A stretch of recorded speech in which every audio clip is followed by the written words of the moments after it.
Hello everybody, Kiko Aloha here on Aloha Talk, the podcast, where we share inspiring stories and connect with amazing individuals. I'm your host, Kiko Aloha. So before we introduce our guest today, I want to give a big shout out to Aloha Aina Tree Services on the Big Island, All for God, Setup Guys, Vitamin B, Kokua Support Services, Travels on Ye, Viper Sanctuary Ni'i, Hawaii Athletic Club, Inspired Play, and Miss Dano. All right, now let's welcome our guests. Please introduce yourself, share a little bit about who you are, what's your name, and where you're from, and what you do. So my name is Ryan Ching. I'm the owner of Rise Poke Shack with my wife. We do poke in the North Shore about 5 years now. And yeah, we've been living the dream ever since we started this thing. Got the pleasure to meet a lot of people in Keiko. Got to meet them too, maybe a year ago. Yes, yes, Ryan. And this poke is amazing, bro. Thank you, bro. Kilo. You know, and thank you for always supporting all my community events too, bro. Easy, bro. It's easy. Thank you so much. So, you know, how did it get all started? How did Rise Poke Shack get started? Okay, so during the pandemic, I think a lot of, not just us, but a lot of people had to get creative on how we make money. But I saw like maybe a decline in what I was doing at the time. But also, I was thinking about it for a long time. Like I think my heart was falling out of what I was doing at the time. I was in architecture and construction. And then I tell a lot of people, like maybe it started before that, like 5 years, like I go into the office and then it just wasn't for me. Something was like in me, like I was like, I don't know if I want to do this for the rest of my life. I'm looking around the office all quiet, you know? And then it just like festered in me like a disease. There's other people that like doing that kind of stuff, you know. But for me, once it did that, then it trickled all the way to the pandemic and that was like that trigger, you know. Yeah. And then I was like, I'm gonna start something, and I always wanted to do food, so I started looking for food truck places and stuff, and then my wife's sister had one sugarcane truck over there, so then I knew that was one spot for a place. Yeah. You know, how you saying that used to be what was that, like you was working for? Doing construction stuff and all that kind of yeah. Because I used to be in the labor union. I did it for over 10 years. Yeah. So I understand when you say, you know, that you just feel like this is not what you want to do. Yeah. And you like wake up in the morning and be happy. I woke up in the morning and sometimes, you know, getting ready for work, just dreading it cause alarm clock? Yeah, you know what I mean? That's why I drank plenty after work with all the guys at the construction site. All of them do, yeah. Yeah, that's right, yeah, because boss will call it, you know what I mean? And I just wasn't happy doing that. And then, you know, after my overdose and changed my life, you know, I found my passion, you know, but I saw God's plan. He set us on course with all that. So, yeah, thank you for sharing that because I can relate to that kind of stuff too. So, you know, I wanted to ask you about the Netflix. Like, how did that happen? I know you guys was on top of Netflix. Wow, like, share to us and let us know. I know, know, because that's awesome. A lot of people want to know, like, even the other businesses, they like, how did you get on there? But that was the biggest, like, out of all the things we were on all kind of media and stuff, that was, even though it's 3 minutes of small B-roll as a side story onto Netflix, you know? That was because of how much, like, how big that platform is. But how they came to us was kind of like out of the blue. Like, we just saw two ladies, they came up to our shop and they said, when you have time, we want to talk to you. We're part of like an international media thing and we know you're busy right now because they were in line. We're going to wait for you. So I was like, okay, you know, me and my wife were like, once we started this thing, we started seeing like all kind of salespeople come up to us. Yeah. So it was already like, I was kind of like, okay, I like to give everybody opportunity though, you know, for talk. Yeah. Everybody get opportunity, yeah? And I'll just entertain the conversation. But once we had like a little break, so I closed on the shop, which I normally don't do. And I went outside and talked to them and I was like, oh, dang, they sound serious, like, you know? Yeah. And then they found out about us through like some foodie groups and like, I guess they knew people that were coming to us and I guess we fit their criteria. But we're on a list of all kinds of people. Oh. So, I mean, there's a lot of poke shops in Hawaii. That's and they never introduced themselves as like, oh, you're gonna be on Netflix or anything They told me, so like, but then, I don't know, I heard all kinds of stories, you know, like, so I'm like, but then they sounded professional, you know, like you kind of do a whole kind of like observation of the person, yeah? Yeah. Because I've been tricking, scamming business before and stuff, you know, but so I'm like, trying to be cautious, but I was like, oh no, this is pretty legit. But that was like at least my first experience with them, and then we did like interviews, and I was like, oh wow, this is hopefully going somewhere. And then after like 3 months, I never heard back from them. So I called them back. I was like, oh, I'm not sure where do you think we've been chosen? They're like, you guys been chosen. They said congratulations. You guys are gonna. Oh, God, oh, I get you this kick. That's awesome. Because there's so much people. Blessing, Yeah, I told them like me and my wife, we just started. You know, like, Blessing, bro. you know, we just started. Like, I still figuring out what I'm doing every day. I think I'm gonna be figuring out what I'm doing for the rest of my life, and then, you know, I don't have the experience, or I feel like I never had the story that you guys want. But like, no, I think that's the story that they need. You know, like the relativity maybe. A lot of people were telling me that. You know, relativity, when people can relate. Yeah, bro, I love that. You know, and but that's awesome. Just for say that you was on top of Netflix is an amazing thing. Yeah, bro. bro. Yeah, that's good. That's a good opportunity. They call me back again, you know. Oh, for real? God, Yeah, no, but this is I don't know if I can say this, but like it was for another show. But then they said, I guess they got back and they said that I couldn't be in them because I was already on another. Oh. Yeah. Because you was already on top before? Or Yeah, something? but I was like, Oh. I want to go do that one too. Of course, huh? But that's cool. I wish I got to go there. You know what I It mean? was a different producer though. Yeah, right on. All right, Kara, young question. What kind of lifestyle did you live growing up, and how did it affect your life? So, kind of like lead you where you at today. Your lifestyle growing up. My lifestyle growing up. Yeah. I guess I don't know. I felt like I didn't amount to my full potential when I was growing up. I was just one regular kid. But then I did a lot of, I never like, for high, like just if you're looking at academics in school, when as a kid you in school, that's how you kind of like measure up, yeah. What school you went to? Kalani. Oh, Kalani. Yeah. Oh, okay. But I never measured up. I went to like, I barely got out of high school and stuff. So I never went to my full potential. But my whole life I grew up with like my good parents and stuff. Everybody like good support. I think that's important because I remember growing up, they always were saying, you have so much more potential, so much more So that's in my ears the whole time, and all the way till I met my wife. And then when I first met her, she's like, you have so much potential. So even though I was doing nothing, you know?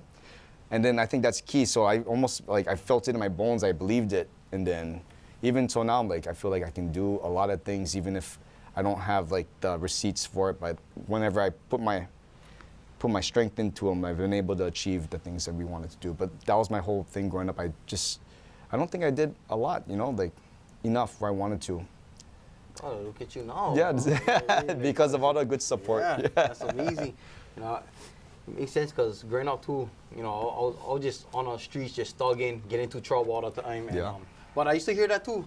You know, my mom, my family, my grandma, they always used to tell me like, oh, you have so much potential, so much talent. I used to be like, bro, what you talking about? Yeah. You know what I mean? Making wrong choices. Yeah. I make wrong choices. You make wrong choices. You And get so much potential. and even bro, though but- what you're doing, they were saying that too. Yeah, like Busy. so I used to play football when I was Pop Runner. Like I was on front page newspaper. I was running back. Yeah. Pop Runner now. I made the front page of the newspaper in Hawaii. And but my dad got locked up, and he was the one that used to push me. He knew how to keep me busy. He knew I had talent, but he pushed me. I didn't even like going to practice, but he used to give me lickies. Get up, hurry up. Yeah. Lickies all the way going to practice. And then give me lickies on the field in front of the coach, bro. It used to be crazy, but I was just out here like that. And then when he got locked up, I never had that somebody push me anymore. Huh? So I ended Yeah. up just hanging out with my homies on the streets and getting into a lot of trouble. Yeah. So I guess that's why they always still tell me that, okay, you get plenty potential, you know. I don't know if they're talking about me in my sports or something else or whatever, but then, no, I used to ask myself why.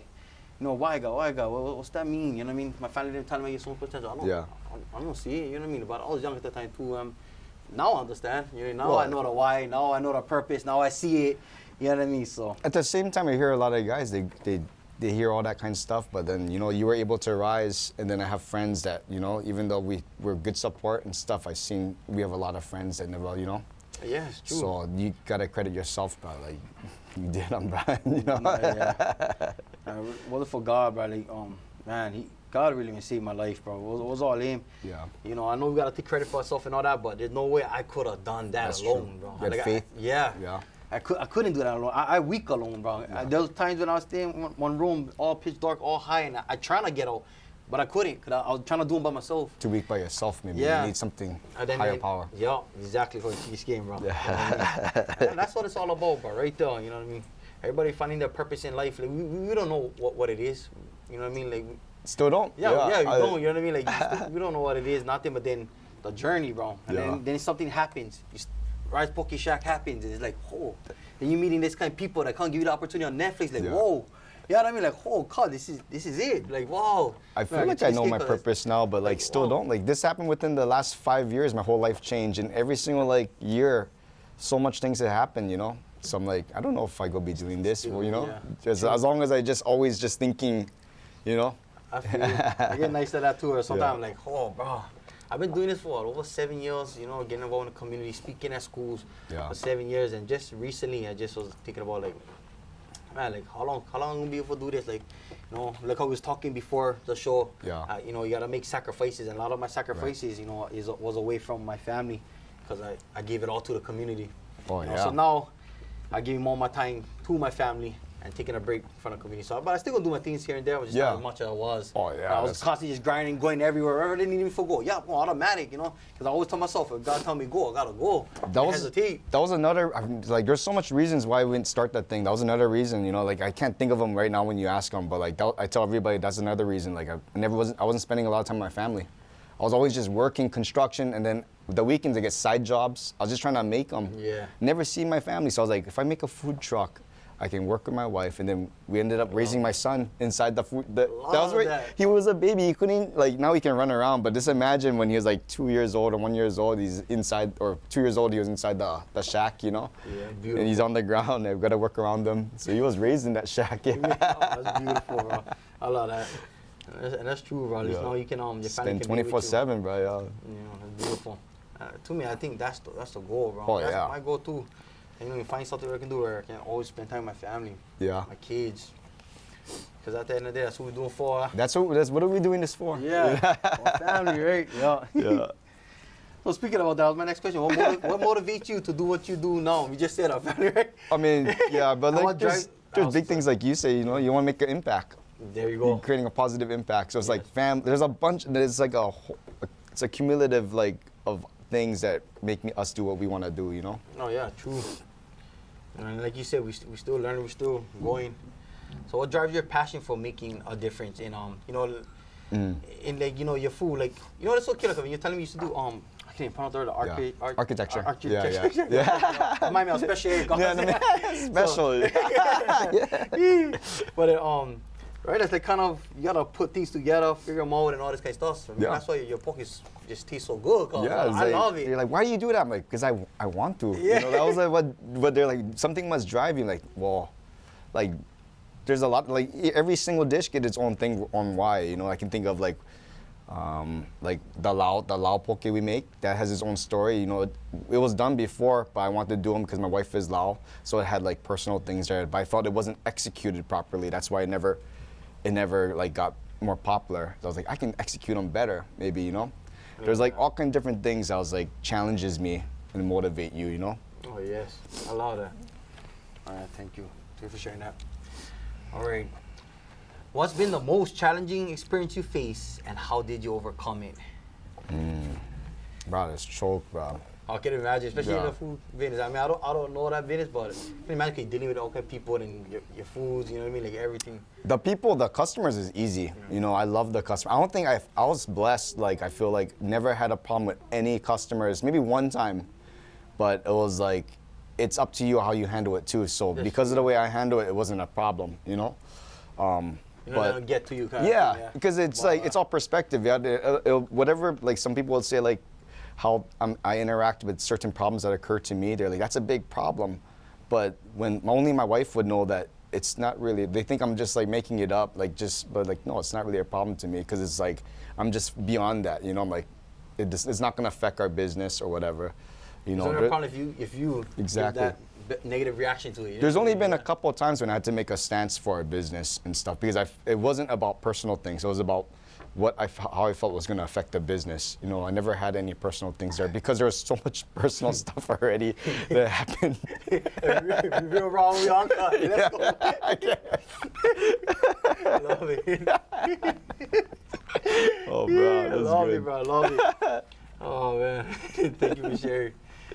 You know, I did my awareness walk, and you can hook us up with some poke bowls, bro, which was amazing. And it was for heart awareness.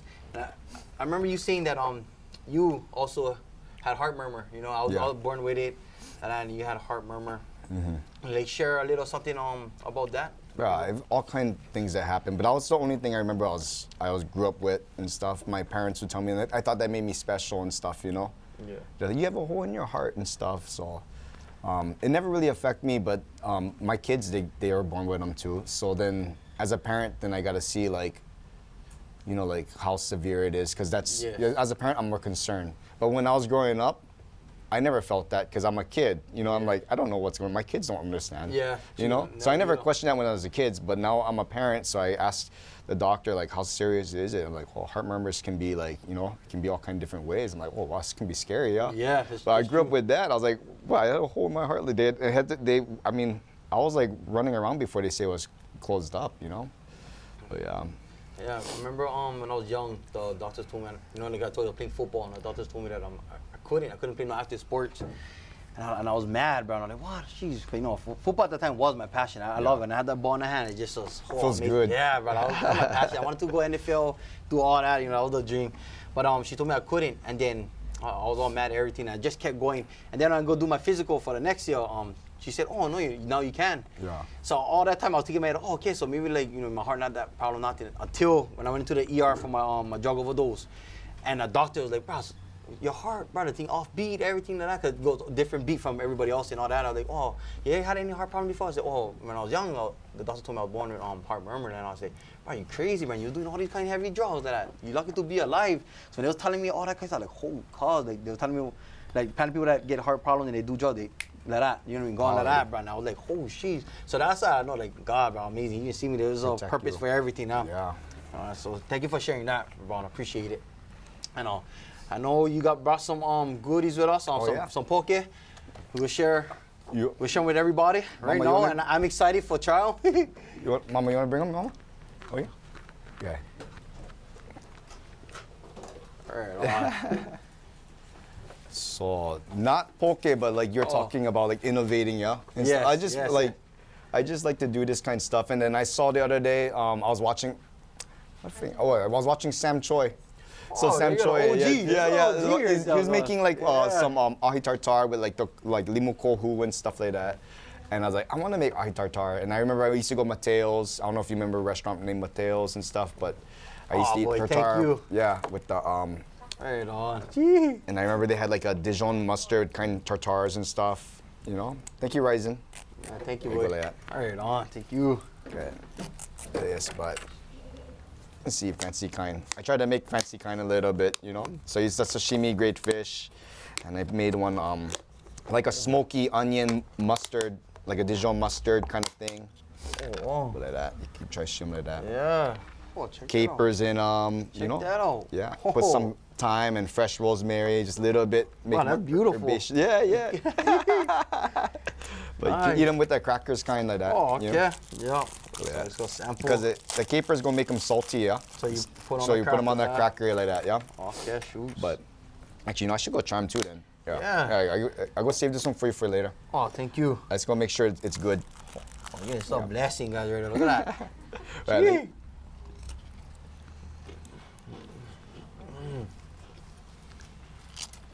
Oh, yeah. Oh. Oh, that's the one. That's the one. Tastes fancy kind, yeah. Oh, major. Oh, check that out, guys. Wow.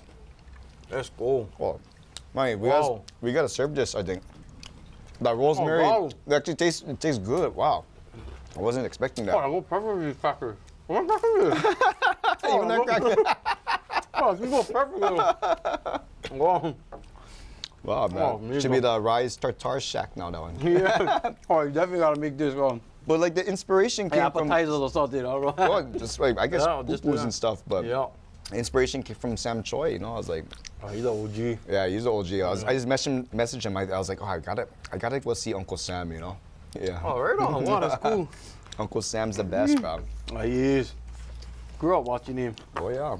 All the wonderful things he did in there with his food and everything. All right. So we're getting into the ending of the podcast, and I just like to ask some funny questions, you know, lighten the mood and stuff. If you could have any superpower for one day, what would it be, and how would you use it? Oh, I just got asked this the other day from the kids, and I told them something about like to like be able to create happiness and health, like on you can just like point your finger, you know. Oh, just bang. Yeah, you're happy and healthy. Oh, that's the first time I heard that. I like that. Because That's like, some good one. I was like, if you're happy and stuff, then nothing else matter, you know. And then if you're healthy, like what people always wish for on their deathbed, like I want my health back, Yeah, you know. so Then, true, but if you're happy too, at the same time, it's like I seen, you know, people that pass, they're okay with it because they lived a happy life. So those are the two most strongest things. So you can go like that, and then you just succeeded. Yeah, boom. Yeah, Just shoot them. Yeah. I'm happy. Yeah. See? Come on, bro. Really good. I love it. Thank you. All right, what is your favorite go-to local snack? Oh, that's brah. Oh, I'm sweating now thinking about that one. There's so much. Yeah. I do go back to fish a lot. You know, like me and my wife, we eat tons of fish, bro. Like, so like poke and stuff like that. We still, like, when we first started the shack, our poke. It's gonna be my new favorite snack. Right. No, but for real, like, I really like this one now. I think I usually I'm like poke and chips. So Oh. you usually get the maui onion chips and poke. That's like usually my snack. poke and go-to. chips, yeah. Yeah. A lot of people do them, like oil and chips now too. They see they do that, or like a dip with the oil. They grabbing like tortilla chip like that. Yeah. Oh wow, let's kill them. I think any kind of fish, you know, like, but like, yeah, I grew up eating raw fish, sashimi and poke. So it's, I mean, from then till now, I guess I've been upkeeping that. That's always on our poo-poo area. So it's got to be that then, you know. Gado. It's like me, right? Gado, poke and chips, my go-to all the time. But this one now, it's my new one. It's mean, bro. It's mean, But it's different because you get that rosemary and stuff. So I was just trying to play around with different stuff. The mustard taste, you know, I even use yellow mustard because it's stronger than the Dijon. Tingo good, these crackers, but Yeah. this is ono. I don't know if I can remake it though, but I go try. Oh, this is ono.